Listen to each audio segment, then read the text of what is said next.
Well, hello there, my fellow Capricorns. Welcome, welcome to the Golden Ratio Capricorn Tarot. Really appreciate you coming to join me. I enjoy doing these readings for you guys and gals, everything. Popping. So yeah, thanks for coming. I really enjoy doing these. These are a lot of fun. So happy to get to spend a little bit of time together, chilling out, doing a little reading, getting a little guidance, getting a little love. And wow, speaking of wow, that's just popping these cards today. So hope you guys are doing great. So Capricorns, cross watchers, peepers, happy to have you all here. Same rules as all other readings on YouTube. Not all readings are for you. You'll know what resonates with you. If you feel for sort of physical sensations, you know, the hair in your arms standing up a little bit, increased heart rate, you know, change in temperature.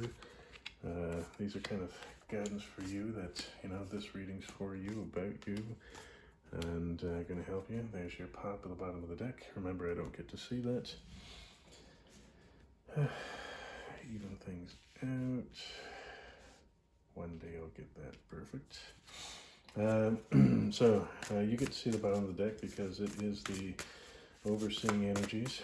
I don't get to see it because I don't want to influence the energies for, you know, my own wills and desires and that sort of thing. Some of my desires for you to get the messages that you need. That's what I've called and requested Spirit to come and do for your highest, greatest good for everybody that's here. You know, so I'm not here to blow smoke up your butt. I'm here to read the story as it goes. You understand the golden ratio kind of goes like that. And this is more sort of a galactic spin. But, you know, lo and behold, we are here. I like the notion that this is a golden ratio. And anyway, so we're here to have some fun, enjoy, learn, recover, laugh, increase your happiness quotient. The Five of Wands. So this reading is about challenges. Go figure. Life's about challenges. And Seven of Wands. So the Seven of Wands, if you watched other ones before this or anything else, or you haven't, you know, it's about sometimes being a defensive energy. So sometimes being too defensive, but in a positive sense, it's about choosing the right battles and, you know, choosing them with compassion. Often we're faced with the energies from a lot of other people where, you know, they haven't dealt with their problems and they bring the drama and all that sort of stuff. You know, this is about healing and moving forward with your life and, you know, being compassionate about those people that haven't made that sort of progress. And, you know, we're all going to have those knee-jerk moments where we get sucked back into it. But, you know, we learn to respond rather than to react. So, Wands, very passionate, very entrepreneurial type energies. Let's see what's coming up for you. The Seven of Swords, the liar, the thief, the illusions, the mistruth. Don't forget that, you know, white lies and withholding the truth are the same as lies. You know, let's see if this is internal or external to you. Justice.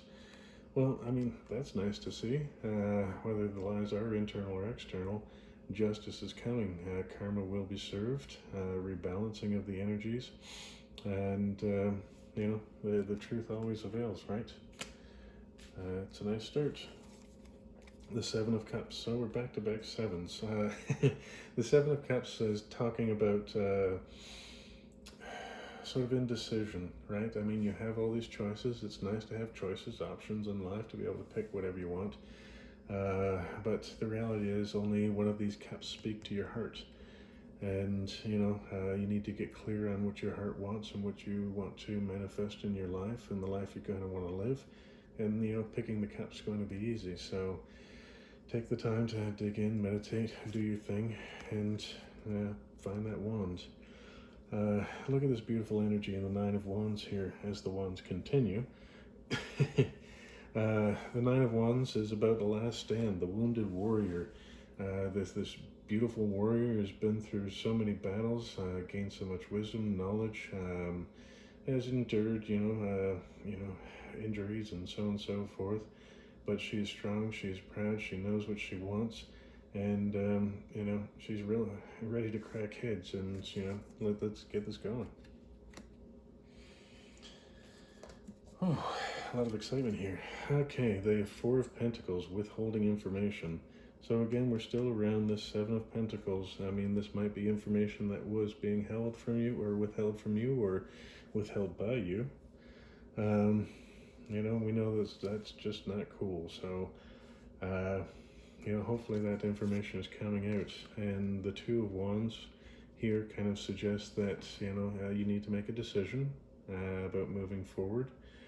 About what it is that you're trying to manifest in your life, but the Two of Wands is also waiting on information. So I'm starting to gather that you might be waiting for somebody to come forward with what they're withholding with that Four of Pentacles energy.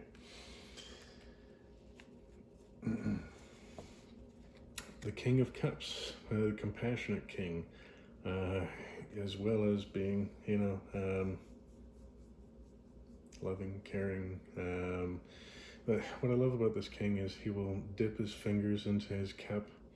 He'll feel the feelings, but he'll choose to respond rather than react. He won't let his emotions sort of overtake him. He has mastered his emotions, and he knows how to be compassionate towards others.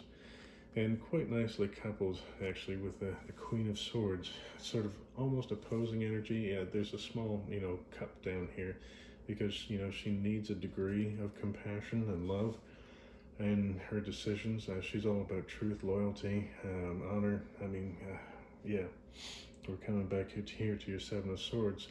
So maybe it's you we're withholding some information and waiting for the right time to make the decision to move forward, and you have a truth to tell somebody, but that truth needs to be delivered with tact. So be compassionate about the person that you're sharing that truth with, if that's you. And, likewise, if somebody needs to divulge a truth to you, I hope that they can be compassionate. I mean, we don't need to sugarcoat these things, but, being tactful and respectful. Come on. Eight of Wands is all about fast-moving energy, potentially moving homes. So, within the city or state or country, potentially cross country, but I mean, it seems less likely with COVID, right? And Three of Cups is about your spirit family, siblings, loved ones, but soul contracts as well. So, I mean, with all this sort of one passion, this could potentially be about a soulmate and truth coming to light. It doesn't look like things are going to go well.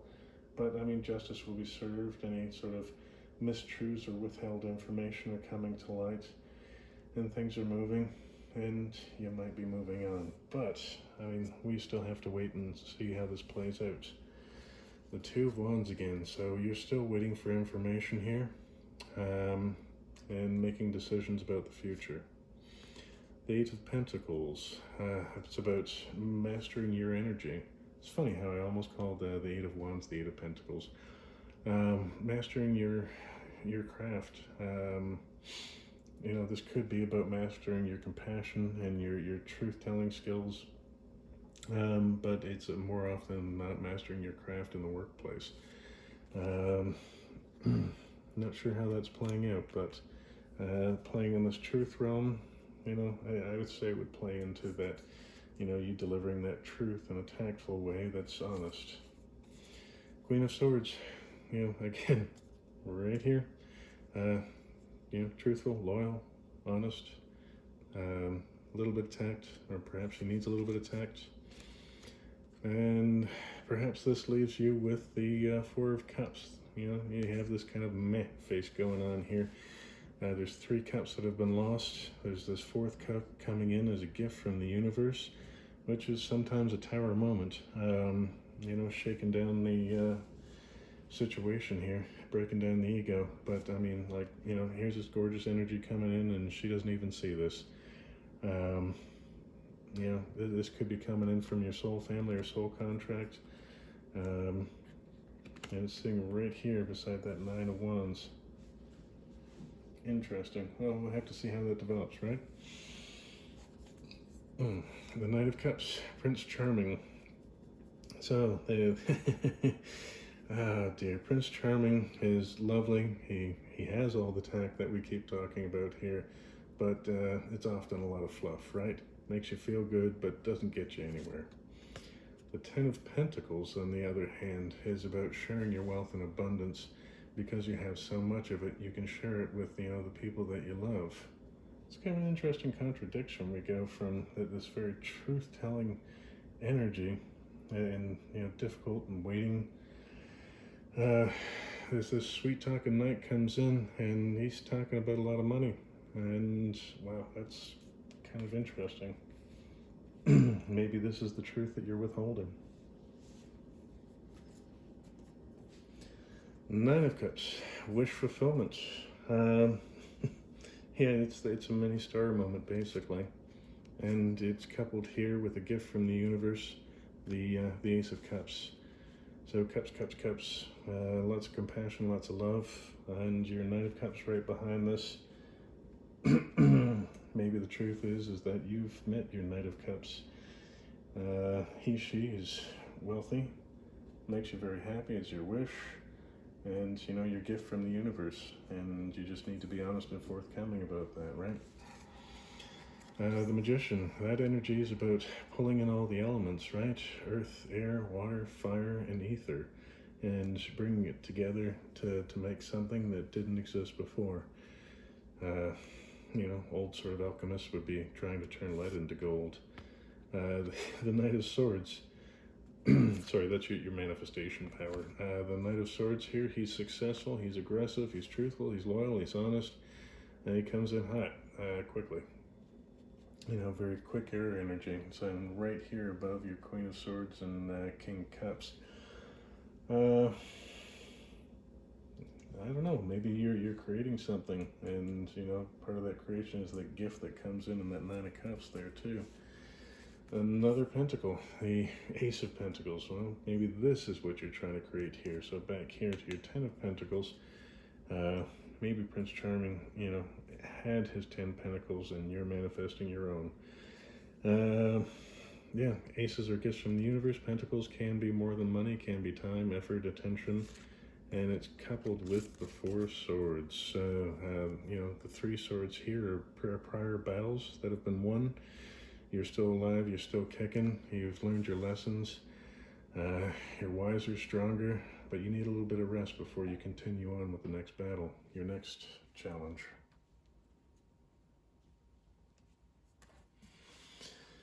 The Knight of Wands, fastest knight in the deck, like a 17-year-old boy. He pops in and out, and you're not even sure if he was there. Yeah, he comes in hot, passionately, and, you know, leaves quickly. I mean, what else can you say? But, you know, maybe after him comes the King of Cups. The King of Cups, as we were talking about before, where did he go? Oh, over here with the Queen, so he's right there, duplicated. You know, the King of Cups dips his fingers in there, feels it, you know, whatever that emotion might be, negative, positive, or otherwise. And, you know, says, okay, I'm not going to, you know, let this take me over. I'm going to respond rather than react, right? So I'm not getting too hot like a lot of these wands are. So sort of mitigating, you know, that sort of wand energy, slowing it down a little bit. And after that, the Nine of Swords, anxiety, nightmares, confusion, all in the mind space and not necessarily based on reality. A lot of it's, you know, limiting beliefs, fear. I mean, you know, what's the real deal with fear?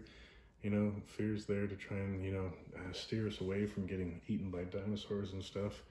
And, you know, there are real situations out there, somebody with a pistol, somebody that might do you some physical harm. But, you know, the reality is most other things that we are fearful of, you know, aren't real. They're just stories that we've made up in our head, or we're terrified of, you know, going on YouTube or television or Facebook or whatever and, you know, talking about the real truth.